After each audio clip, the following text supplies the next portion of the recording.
Um, yeah, welcome to One Take Wonders. Thanks for being our first guest. For having me. I'd just like to introduce Valerie Chan, physio extraordinaire and fellow in golf. Thank you. Tell us a little bit about how you became physio.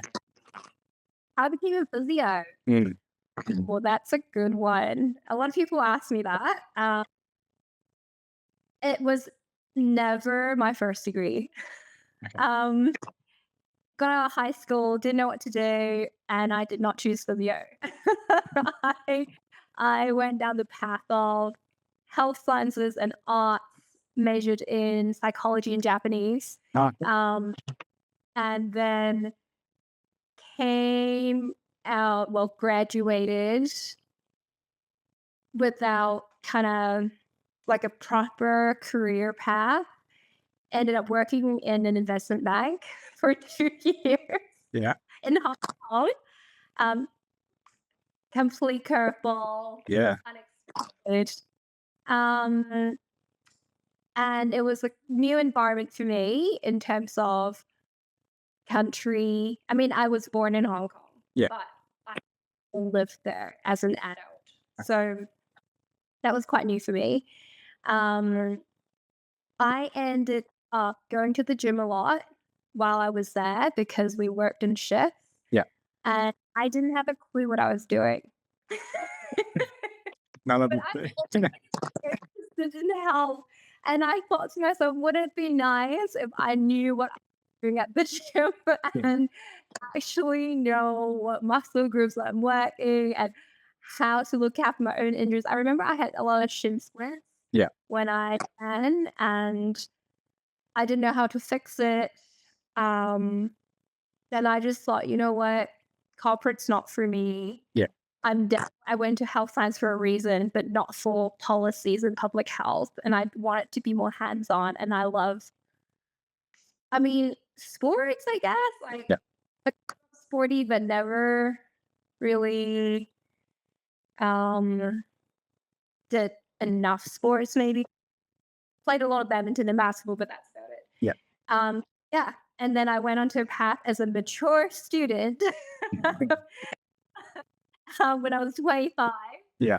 uh, to study physio in Sydney.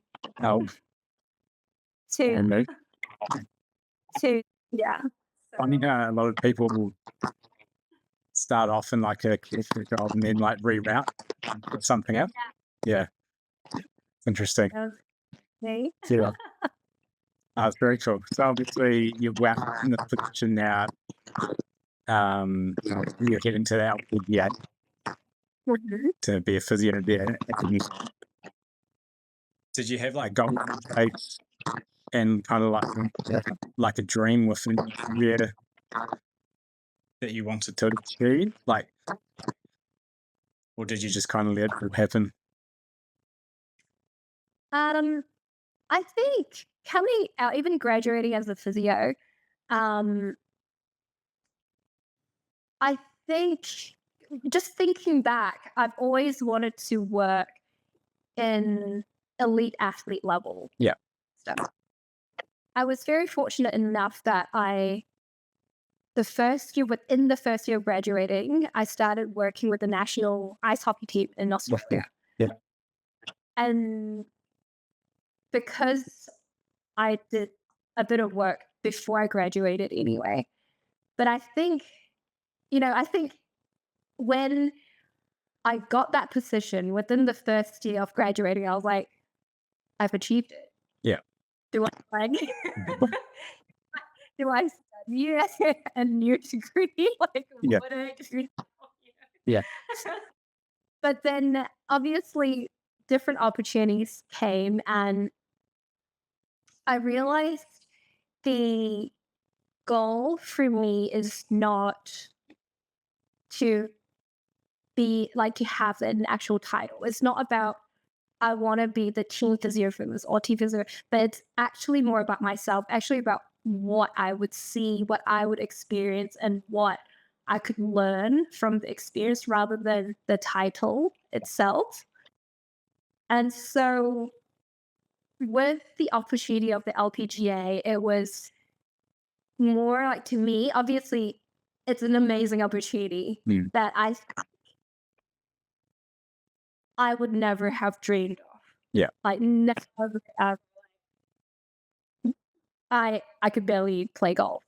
Yes. Yeah. Golf was not on my radar for Yeah. a very long time. Yeah.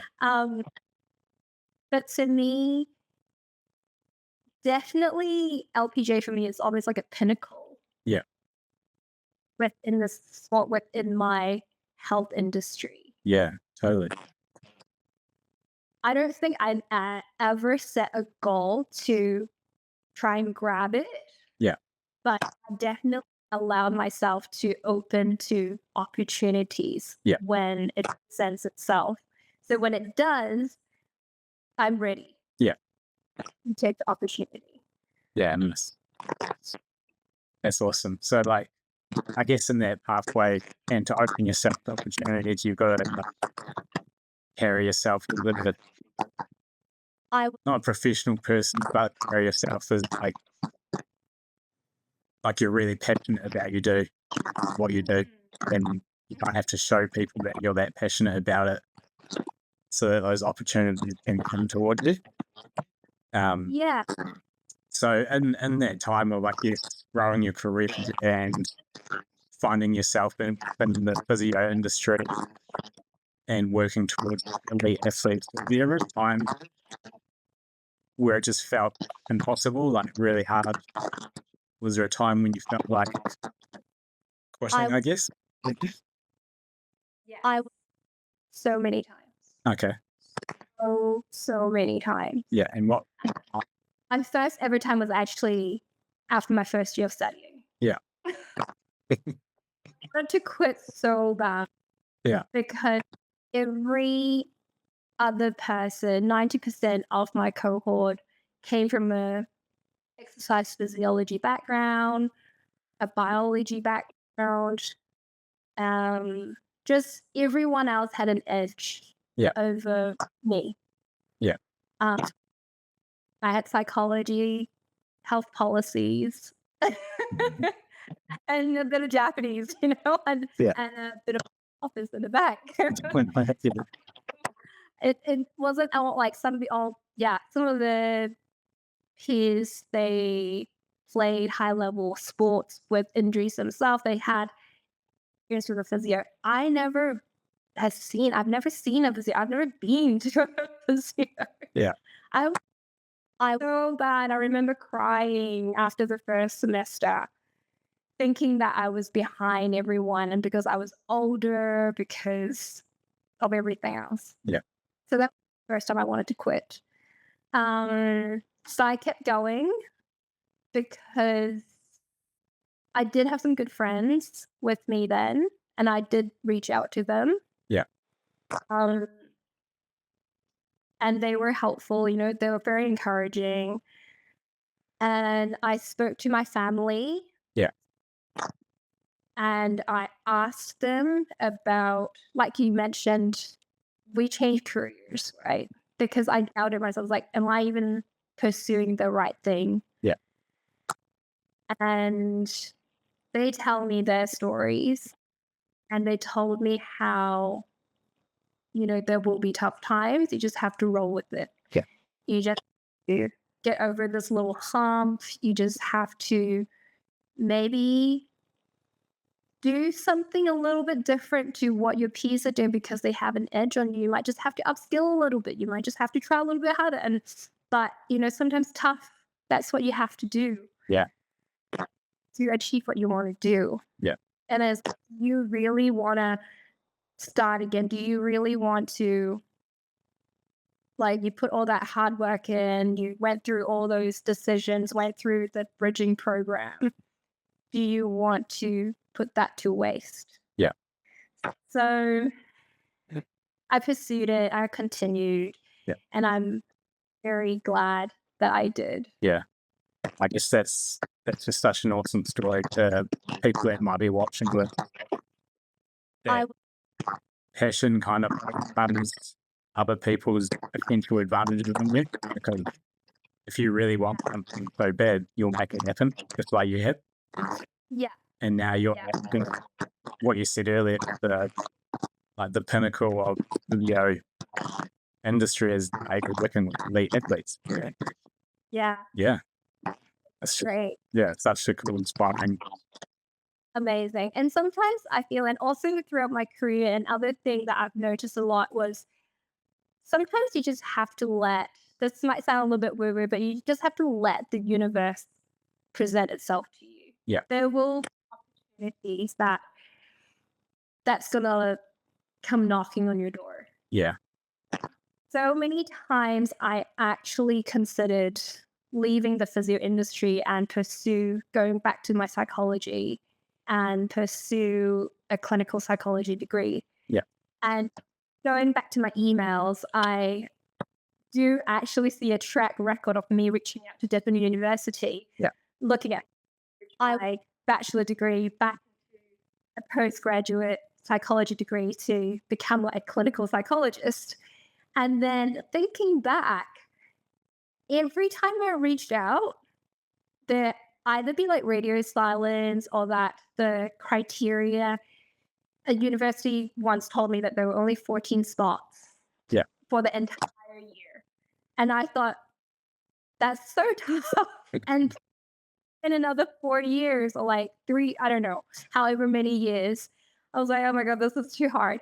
But then following that, the moment that I stopped forcing something to happen, Yeah. and the opportunity comes in. yeah, And that's when I'm like, okay, like I got rejected or I just did not get a response for this from this person or from this university because something better was waiting. me. Yeah, So you can't force things. no, You really can't. You just have to be ready to receive. You have to be ready to like when an opportunity comes, just be ready and just have your hands open and be ready to receive. Yeah. yeah, I totally agree with that.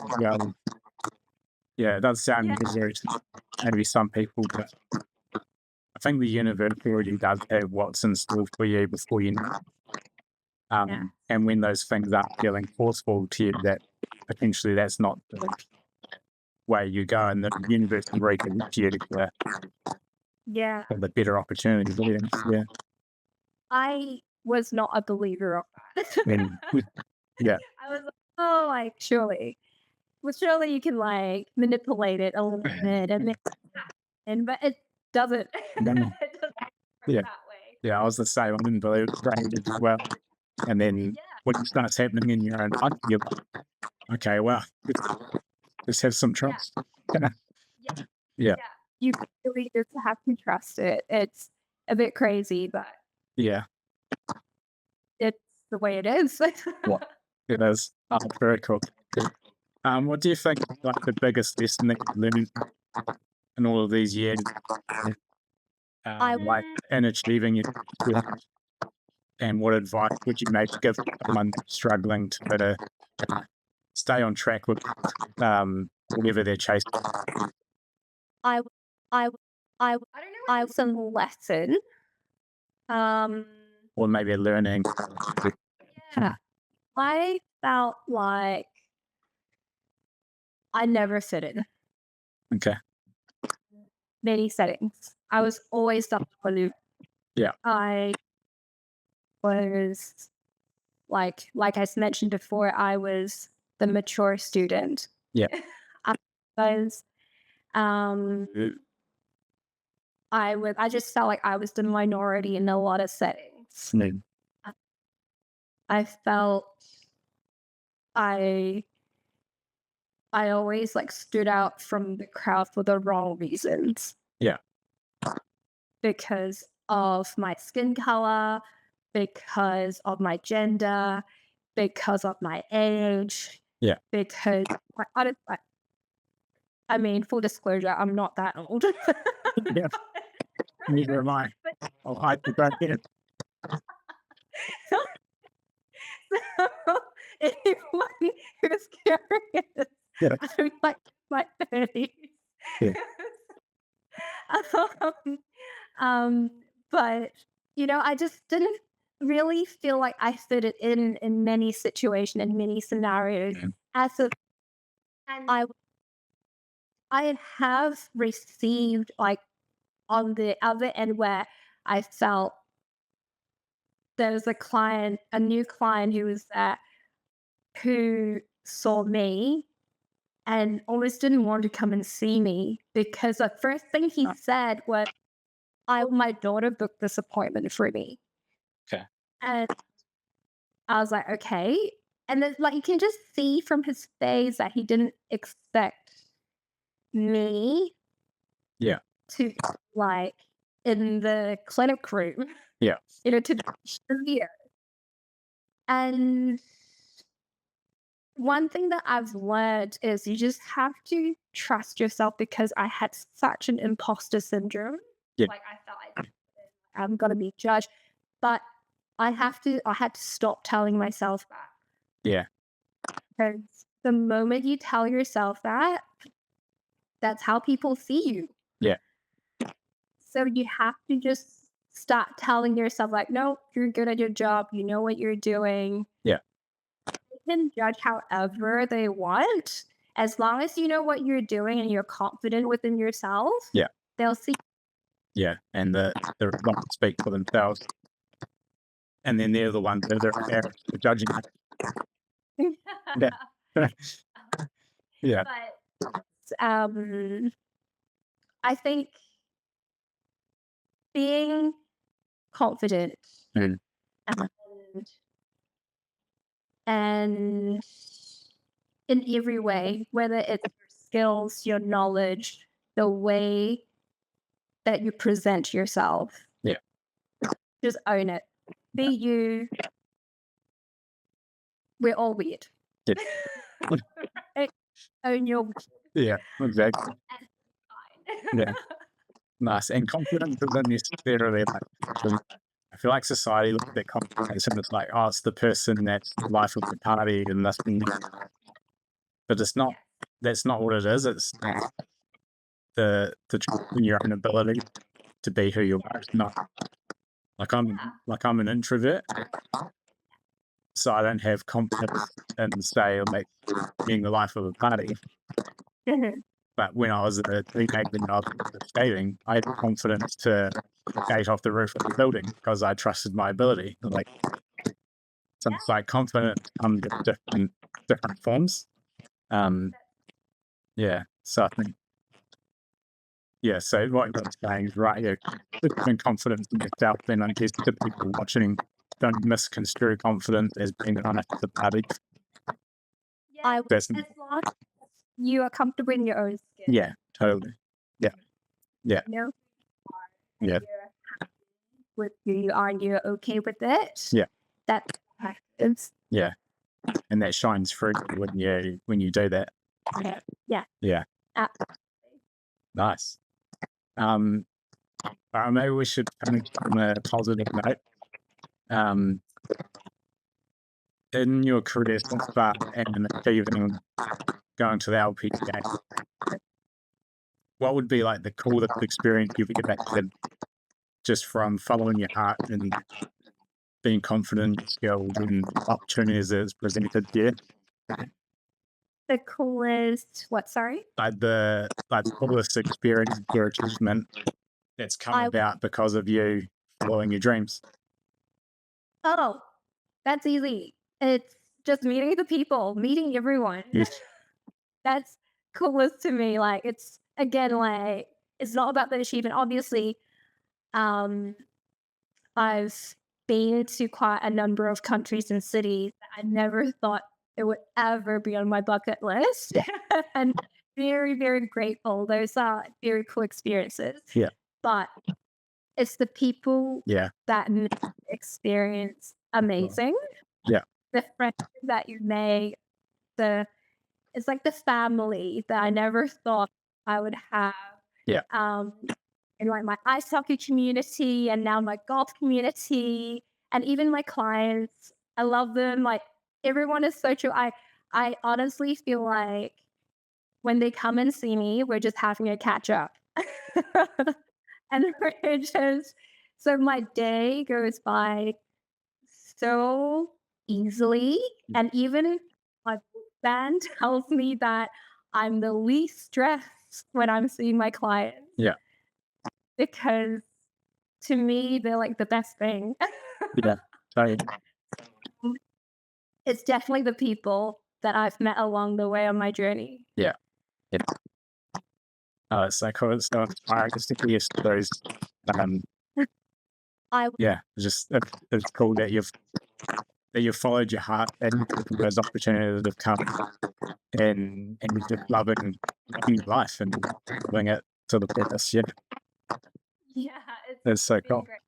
Yeah, it's just for people hearing your story, if that um, proof I that you can live an amazing life like beyond what you could even imagine if you just apply yourself a little bit and kind of trust your confidence, trust your skills, and be open to opportunities and meeting new people. As it sounds like all the people that you've met, it's not and through the hard times of feeling like quitting, it's the people around you that make the success as well. Yeah, definitely. and no one can give you life on their own. Like you got to have all those amazing people around you. So Yeah, and they go through the ups and lows with you yeah, together. yeah, And they're there to support you and to celebrate with you.